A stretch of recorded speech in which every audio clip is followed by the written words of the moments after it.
ప్రముఖ వ్యాపారవేత్త అదానీ గ్రూప్ సంస్థల చైర్మన్ గౌతమ్ అదానీ గురించి ప్రత్యేక పరిచయం అక్కర్లేదు. భారతీయ సంపన్నుల్లో ఆయన కూడా ఒకరు. ఆయన వ్యాపారాలు పోర్టుల నిర్మాణం, సిమెంట్ రంగం, విమానయాన రంగం, మీడియా, బొగ్గు పరిశ్రమలు, రీటైల్ రంగాలలో విస్తరించబడ్డాయి. దిగ్గజ వ్యాపారవేత్త గౌతమ్ అదానీపై అమెరికాలోని న్యూయార్క్లో కేసు నమోదైంది. $multi-billion లంచం, మోసాలకు పాల్పడినట్లుగా అదానీ, ఆయన బంధువులు, సహచరులు ఈ స్కామ్లో నిందితులుగా ఉన్నట్లు అమెరికా అధికారులు పేర్కొన్నారు. ఈ మేరకు ప్రముఖ ఆంగ్ల మీడియా సంస్థలైన రాయిటర్స్, బ్లూంబర్గ్ నవంబర్ 21న నివేదించాయి.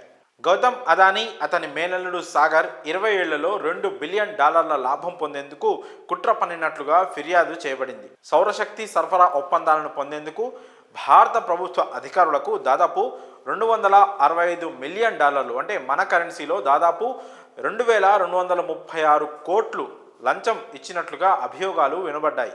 సౌరశక్తి సరఫరా ఒప్పందాలను పొందేందుకు భారత ప్రభుత్వ అధికారులకు దాదాపు 2236 కోట్లు లంచం ఇచ్చినట్లు అభియోగాలు మోపబడ్డాయి.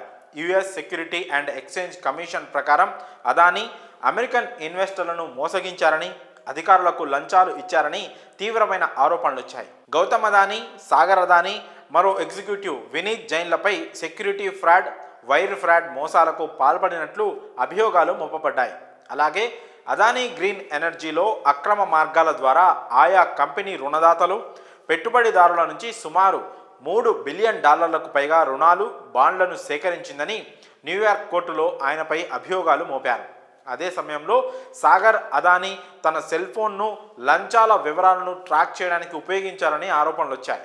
ఈ క్రమంలోనే గౌతమ్ అదానీ, సాగర్ అదానీ, సిరిల్ క్యాబెన్స్, వినీత్ జైన్, రంజిత్ గుప్తా, సౌరవ్ అగర్వాల్, దీపక్ మల్హోత్రా, రూపేష్ అగర్వాల్లపై కేసులు నమోదయ్యాయి.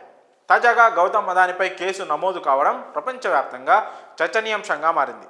ఇటీవల అమెరికా అధ్యక్ష ఎన్నికలు జరిగాయి. డొనాల్డ్ ట్రంప్ గెలిచిన విషయం తెలిసిందే. ఆయనకు అభినందనలు తెలిపిన తర్వాత అదానీ గ్రీన్ ఎనర్జీలో పెట్టుబడులను ప్రకటించినట్లు రాయిటర్స్ వెల్లడించింది. అయితే నిందితులెవరూ కస్టడీలో లేరని బ్రూక్లిన్లోని యుఎస్ అటార్నీ బ్రయోన్ పీస్ ప్రతినిధి ఒకరు తెలిపారు.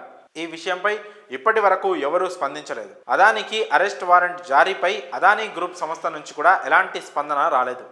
మరోవైపు వాషింగ్టన్లోని భారత రాయబార కార్యాలయం నుంచి ఎలాంటి సమాచారం లేదు. కాకపోతే అదానీ అరెస్ట్ వారెంట్పై మీడియాలో కథనాలు తెగ వైరల్ అవుతున్నాయి.